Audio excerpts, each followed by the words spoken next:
You have to have an essential sense of Li, and there's no way of prescribing it. This is the very devil for teachers, because you see all our universities and schools are trying to teach creativity. That's the great thing these days, you know. And you hear at the Esalen, all sorts of people are giving courses and workshops in creativity. Now, the trouble is this.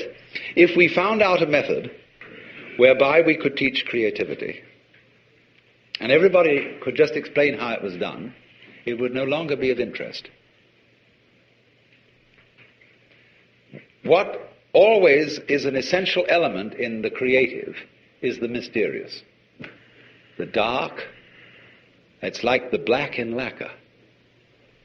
The impenetrable, and yet the profound depth out of which glorious things come, but nobody can see why. There's a poem which says that when the bird calls, the mountain becomes more mysterious. You imagine, for example, you're in a mountain valley, and everything is very silent. And suddenly a crow squawks somewhere.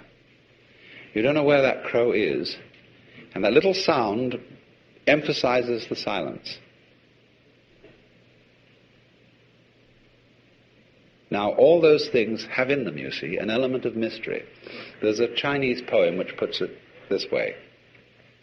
It is a poem written by a man who has gone to find a sage in the mountains. And the sage has a little hut at the foot of the mountain and a boy there who is his servant. I asked the boy beneath the pines. He said, the master's gone alone, herb gathering somewhere on the mount, cloud hidden, whereabouts unknown. In so many athletic and artistic skills, you will find a teacher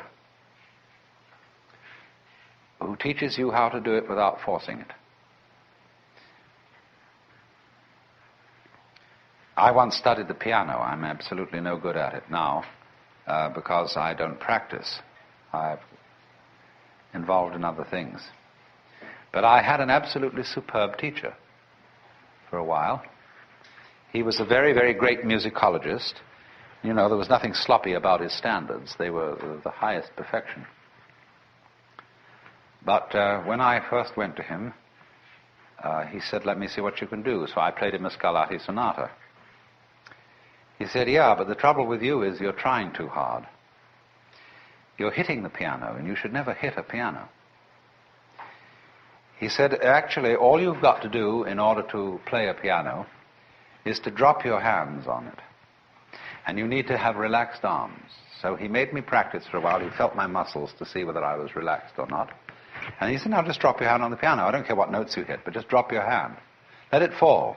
He said, there's enough energy in the weight of your arm to play as loud as you will, or as soft as you will. But just let it drop.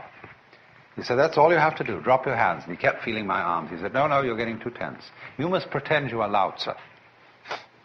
And he was a very educated man. He knew about these things. And then he said, now, after dropping your hands, all you've got to do is to hit the right notes. And he said, you know, the same thing is involved in making a very complex trill. And he demonstrated. He just dropped his hand on the piano, and at the same time his fingers went flip like that. And there was this magnificent ornamentation. Then we went on, we practiced this for some time. He said, now let's get around to hitting the right notes. And he found immediately I had a block on reading music.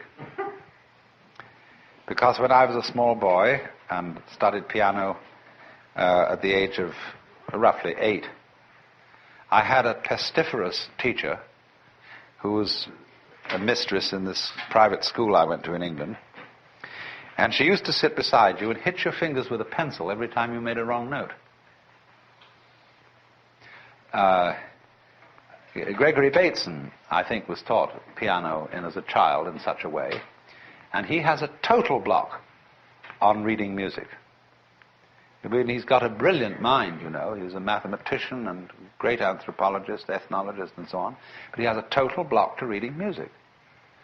And so this man had to teach me to overcome my block. And he said, now, first of all, feel perfectly free to make mistakes. He said, everybody's going to make some mistakes, and it doesn't matter if you make a mistake. And if you do make a mistake, don't go back and do it over again, but just go on. So play as slowly as you like, don't hurry, just so long as you keep the relative rhythm, the relative values of the thing. Go slow and take it easy.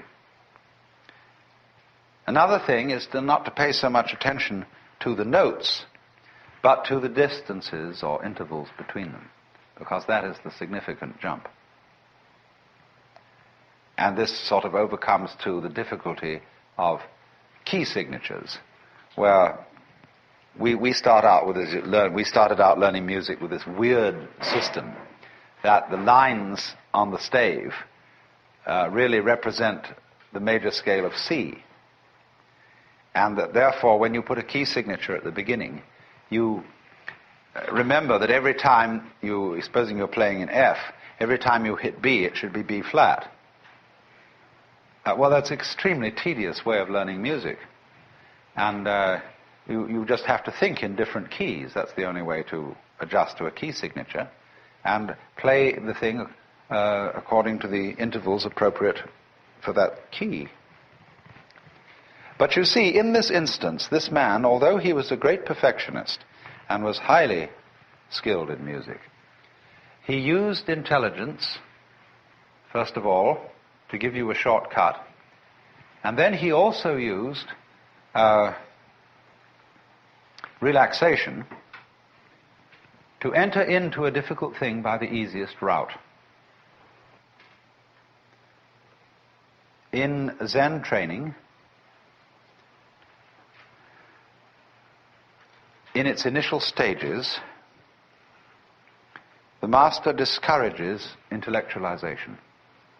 You know, you come in with a lot of ideas, but the difficulty you have is not going to be solved by ideas. It's not going to be solved by talk and intellectualization. So in the same way, this is discouraged, because intellectualization sets up a kind of interval or lack of rapport between you and your life.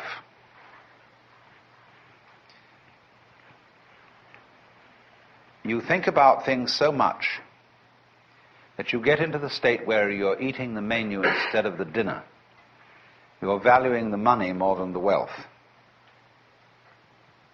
You are confusing, as Korzybski would say, the map with the territory.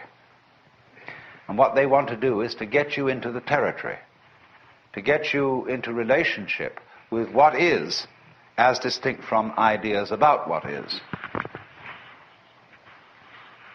And this is an important preliminary discipline. But later on, you can realize that the process of thinking is also what is.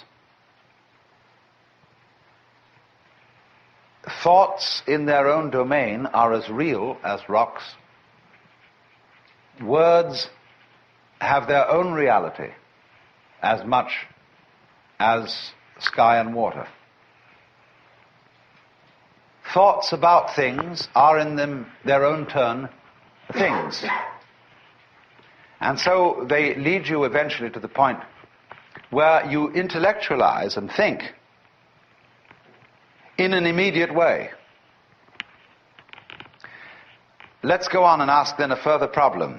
How about thinking about thinking? Wouldn't that be pretty far off?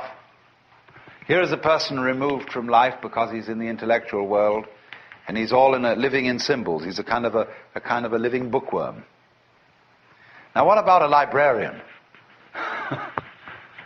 A person who writes books about books, a bibliographer, a classifier of classifications. That's a pretty dusty occupation. And as we know, Sometimes librarians seem to be very dusty people. They seem way removed from life, all tied up in their categories and catalogues and musts and mustn'ts. And,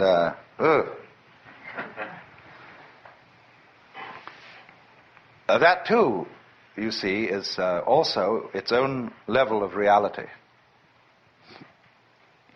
And thinking about thinking can be lived with just as much direct, fresh spontaneity as just living without thinking.